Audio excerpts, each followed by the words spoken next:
Halo teman-teman, apa kabar semuanya? Semoga dalam keadaan sehat ya. Ketemu sama saya lagi, MC Anwar ya teman-teman. Kita akan ngobrolin lagi nih tentang relationship ya. Bagaimana nanti relationship ini bisa membantu kita dalam profesionalisme kita sebagai seorang employee, sebagai seorang mahasiswa, sebagai seorang mungkin bisa juga seorang guru dan lain sebagainya gitu ya.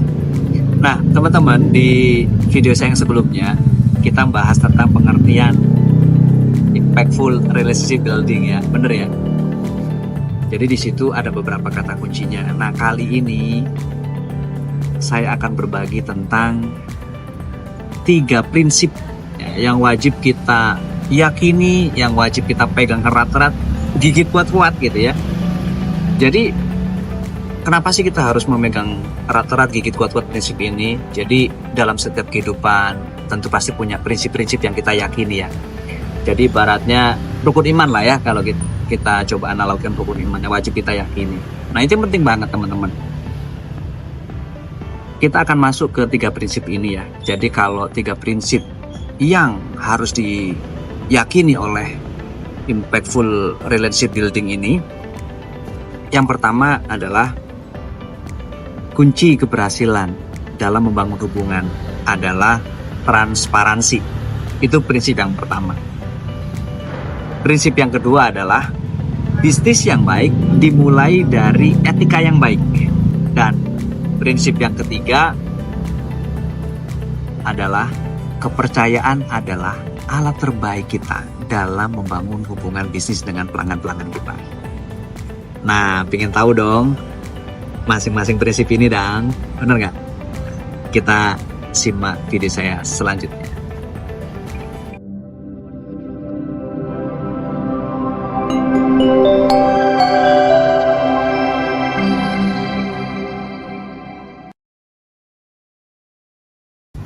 Oke teman-teman, kita akan masuk ke prinsip yang pertama. Masih ingat apa? Ya, kunci membangun hubungan bisnis adalah transparansi. Maksudnya begini teman-teman.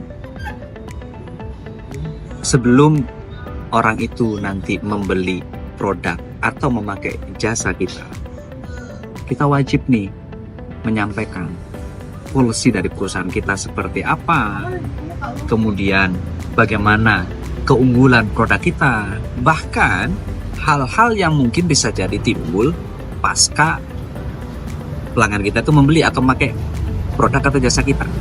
Kita harus sampaikan di awal.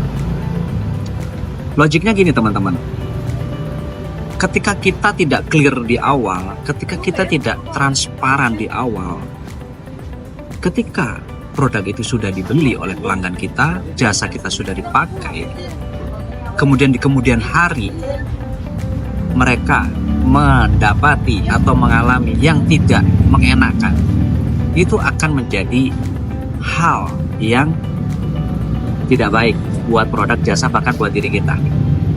Itulah kenapa kunci membangun hubungan adalah transparansi. Contohnya gini teman-teman, kita sering kan beli ya kan produk atau memakai jasa layanan yang sekarang itu kan detail banget ya teman-teman. Misalkan kita di online shop ya, ataupun misalkan kita pakai jasa layanan, biasanya kan dijelasin deskripsi produknya seperti apa, waktu kirimnya seperti apa, garansinya seperti apa. Bahkan kalau misalkan ada kerusakan ataupun yang tidak sesuai, proses returnnya seperti apa, bener ya? Contohnya seperti itu. Kebayangkan misalkan itu tidak ada semua gitu ya, terus kemudian kita nerima barangnya tidak sesuai dengan spek ataupun tidak sesuai dengan yang diharapkan, pasti yang terjadi apa? Ya kita bisa jadi akan tidak mau membeli lagi atau tidak mau memakai jasa layanan. Layanan juga sama gitu. Ketika kita memakai jasa layanan yang tidak clear di awal, tidak clear bagaimana proses layanannya gitu ya, tentu akan ada rasa kecewa gitu. Benar nggak? So teman-teman, ini penting banget. penting banget kita melakukan transparansi kepada pelanggan kita, siapapun pelanggan kita. Di awal ya teman-teman, di awal, ingat di awal. Kalau bahasa orang Jawa gitu ya, bilang pahitnya dulu ya. Jadi kita sampaikan hal-hal yang mungkin bisa terjadi setelah mereka memakai atau membeli produk kita ya. Sehingga nantinya hal-hal yang nanti bisa terjadi itu bisa dipikirkan dahulu oleh pelanggan kita, dia mau pakai atau membeli produk kita. Sehingga ketika transparan di awal sudah dilaksanakan, kunci pertama membangun relationship akan mudah kita dapatkan. Jadi itu teman-teman, prinsip yang pertama. Penasaran yang kedua? Yang kedua seperti ini teman-teman. Masih ingat tadi yang kedua? Bisnis yang baik dimulai dari etika yang baik. Ya nggak? Jadi maksudnya gini teman-teman. Kita sebagai seorang profesional, sebagai seorang key account manager, itu kan mewakili diri kita dulu, benar nggak? Mewakili diri kita dulu sebelum kita menawarkan produk, jasa ataupun mengenalkan perusahaan kita. Kita kan perlu nih mengenalkan diri kita dulu kepada pelanggan kita atau calon pelanggan kita. Kebayang nggak kalau kita di awal tidak punya etika yang baik? Contoh, saat kita bertemu dengan orang yang mungkin lebih senior atau mungkin yang lebih tinggi posisinya, kita memakai bahasa tubuh yang kurang sopan, bahasa komunikasi kita yang arogan, bahkan terkesan sombong. Dampaknya apa teman-teman? Kita di awal akan mendapatkan impression yang jelek, yang akhirnya apa? Hubungan kita juga akan jelek. Ketika hubungan jelek, produk jasa kita nggak akan dipakai, benar nggak? Ya nggak? Kenapa di awal? Karena kita di awal nggak diterima gitu. Itulah kenapa di awal kita harus punya etika yang baik gitu ya. Contoh tadi bagaimana kita menyapa, bagaimana kita cara duduk, bagaimana cara kita merespon pertanyaan-pertanyaan, itu juga jadi salah satu faktor penting kita ya dalam membina ataupun membangun relationship dengan pelanggan kita. Ini penting banget teman-teman. Seperti halnya sebuah pepatah ya, bahwa etika itu lebih tinggi dari ilmu ya. Sepintar apapun kita ya kan, sehebat apapun experience kita, tetapi ketika kita punya etika atau adab yang jelek, selesailah sudah. So teman-teman, prinsip yang kedua tetap harus kita pegang, kuat-kuat gigit erat-erat ya, sehingga nantinya ini membuka relationship kita lebih baik lagi, lebih berkualitas lagi. Lantas apa yang ketiga, masih ingat? Ya, masih ingat ya. Jadi yang ketiga adalah kepercayaan adalah alat terbaik kita dalam membangun sebuah relationship dengan pelanggan-pelanggan kita. Sekarang saya mengajak teman-teman semua merenung sebentar aja ya. Merenungnya gini teman-teman. Ketika kita datang ke pelanggan kita, tiba-tiba pelanggan kita tidak menerima kehadiran kita karena belum percaya gitu ya, belum percaya. Datang kedua kali kita masih belum bisa diterima oleh pelanggan kita. Di sisi lain kita mendapatkan amanah tanggung jawab dari perusahaan kita untuk membawa produk atau jasa kita.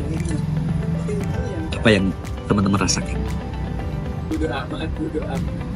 Pasti sedih ya, ya nggak? Gimana nih, kok saya belum bisa diterima, belum bisa ketemu ya kan? Nah itu tantangannya teman-teman, bahwa membangun relationship itu harus dengan proses, harus dengan tahapan. Itulah makanya prinsip satu harus kita yakini juga, prinsip kedua yang kita harus yakini, prinsip ketiga juga harus kita yakini bahwa kepercayaan itu jadi alat ya, jadi suatu alat penting dalam membangun relationship kita dengan pelanggan. So teman-teman, ketika kita bisa menjaga trust ya, dengan menaikkan trust kita dengan pelanggan kita, insya Allah produk ataupun jasa yang akan kita tawarkan ataupun yang akan kita sampaikan akan dengan mudah diterima oleh pelanggan-pelanggan kita. Produk itu media, perusahaan itu sarana. Yang terpenting adalah diri kita sebagai seorang profesional, sebagai seorang key account manager harus mampu untuk menjadi orang yang terpercaya dengan menjaga kepercayaan yang diberikan oleh pelanggan kita, perusahaan kita. Jadi itu teman-teman, 3 prinsip yang wajib kita yakini dan pegang kuat, 3 terapkan. Supaya apa? Impactful relationship building bisa berdampak positif buat diri kita, produk atau jasa kita, dan perusahaan kita. Itu aja teman-teman sharing dari saya di malam hari ini. Semoga bisa menambah hasanah berbagi ya buat teman-teman nanti sebagai seorang key account manager menjadi lebih baik lagi. Terima kasih. See you the next video.